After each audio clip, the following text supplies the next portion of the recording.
बात है। हमारे अभी तो आपने कहा हमारा कोई कुछ जलवा ही नहीं है, अभी आप कह रहे हैं कि हमारे चलते दो सीट पे हार गया।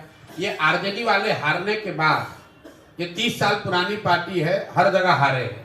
हारने के बाद अब दोषारोपण दूसरे पर करेंगे। मेरे भाई, आप बेलागंज का बूथ वाइज सीट निकाल कर देख लीजिए वोट।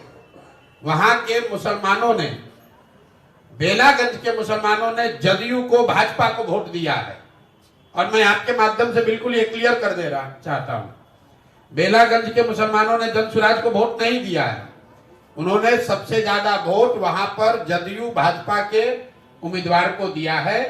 आप बूथ वाइज जो बेलागंज के बड़े मुस्लिम गांव हैं, वहां पर जो वोट पड़ा है उसको निकाल कर देख लीजिए।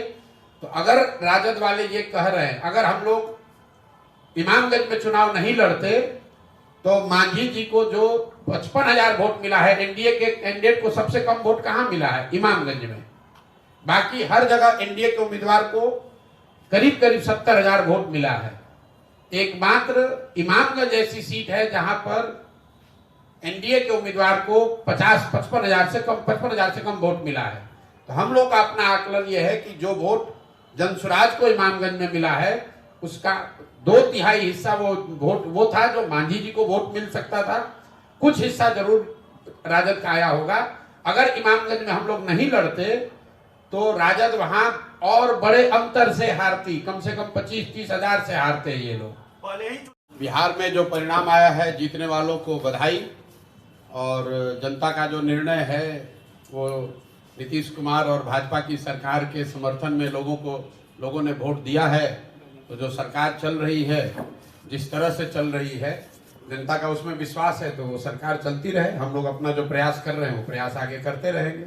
आप चारों सीटों, जनसुराज और जनसुराज अभियान, दोनों को दो तरीके से देखिए। जनसुराज अभियान जो है उसको बिहार में स्थापित करने में, बिहार के घर घर पहुंचाने में 2 वर्ष का समय लगा है।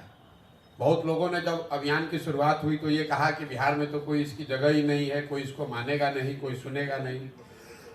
लेकिन बिहार के एक बड़े जनमानस में आज जनसुराज की बात को लेकर, जनसुराज की परिकल्पना को लेकर, बिहार में बदलाव को लेकर एक सकारात्मक सोच बनी है। अब उस सोच को दल में और वोट में परिवर्तित करने की जो बात है, तो 1 महीना पहले जनसुराज दल बना है और 1 महीने में आज 10% वोट लेकर जनसुराज ने अपनी शुरुआत करी है। आपको जस्ट कॉन्टेक्स्ट के लिए बता दूं, मैं ये नहीं कह रहा हूं कि 10% वोट बहुत बड़ा वोट होता है, लेकिन बिहार में भाजपा यहाँ देश की सबसे बड़ी पार्टी है, उसको 21% वोट है। पिछले विधानसभा में भाजपा को 19.6% वोट था। राजद को 20% वोट मिला है, जदयू को 11% वोट मिला है, जनसुराज को 10% वोट मिला है।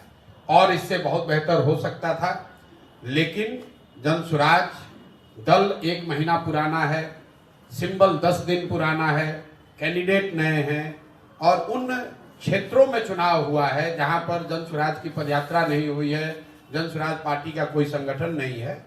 ये कोई एक्सक्यूज नहीं है, इससे बहुत बढ़िया प्रदर्शन हो सकता था, लेकिन जो है इसको देखेंगे और इससे और बेहतर कैसे करना है उसके लिए पूरी तरीके से प्रतिबद्ध हैं। 10% आया है, अगर 1% भी आता तो भी हमारे अपने प्रयास में, हमारे कमिटमेंट में, बिहार को सुधारने के जज्बे में, उसमें 1% की भी कमी नहीं आने वाली है।